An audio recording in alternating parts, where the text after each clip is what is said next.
रामलाल, तुम अपनी बीबी से इतना क्यों डरते हो? मैंने अपने नौकर से पूछा। मैं डरता नहीं साहब, उसकी कद्र करता हूँ, उसका सम्मान करता हूँ, उसने जवाब दिया। मैं हंसा और बोला, ऐसा क्या है उसमें? ना सूरत ना पढ़ी लिखी। जवाब मिला, कोई फर्क नहीं पड़ता साहब कि वो कैसी है, पर मुझे सबसे प्यारा रिश्ता उसी का लगता है। जोरू का गुलाम मेरे मुंह से निकला। और सारे रिश्ते कोई मायने नहीं रखते तेरे लिए? मैंने पूछा। उसने बहुत इत्मीनान से जवाब दिया। साहब जी, माँ बाप रिश्तेदार नहीं होते, वो भगवान होते हैं। उनसे रिश्ता नहीं निभाते, उनकी पूजा करते हैं। भाई बहन के रिश्ते जन्मजात होते हैं, दोस्ती का रिश्ता भी मतलब का ही होता है।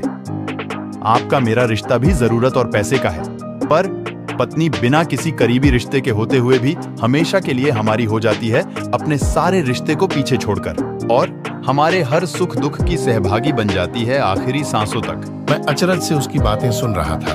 वह आगे बोला, साहब जी, पत्नी अकेला रिश्ता नहीं है, बल्कि वो पूरा रिश्तों की भंडार है। जब वो हमारी सेवा करती है, हमारी देखभाल करती है, हमसे दुलार करती है, तो एक माँ जैसी होती है। जब वो हमें जमाने के उतार चढ़ाव से आगाह करती है और मैं अपनी सारी कमाई उसके हाथ पर रख देता हूँ, क्योंकि जानता हूँ वह हर हाल में मेरे घर का भला करेगी, तब पिता जैसी होती है। जब हमारा ख्याल रखती है, हमसे लाड़ करती है, हमारी गलती पर डांटती है, हमारे लिए खरीदारी करती है, तब बहन जैसी होती है। जब हमसे नई नई फरमाइश करती है, नखरे करती है, रूठती है, अपनी बात मनवाने की जिद करती है, तब बेटी जैसी होती है।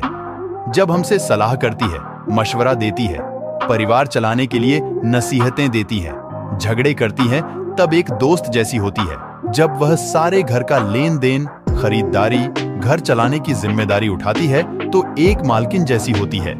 और जब वही सारी दुनिया को, यहाँ तक कि अपने बच्चों को भी छोड़कर हमारे बाहों में आती है, तब वह पत्नी, प्रेमिका, प्रेयसी, अर्धांगिनी, हमारी प्राण और आत्मा होती है, जो अपना सब कुछ सिर्फ हम पर न्यौछावर करती है। मैं उसकी इज्जत करता हूँ तो क्या गलत करता हूँ साहब? मैं उसकी बात सुनकर अवाक रह गया। एक अनपढ़ और सीमित साधनों में जीवन निर्वाह करने वाले से जीवन का यह फलसफा सुनकर मुझे एक नया अनुभव हुआ।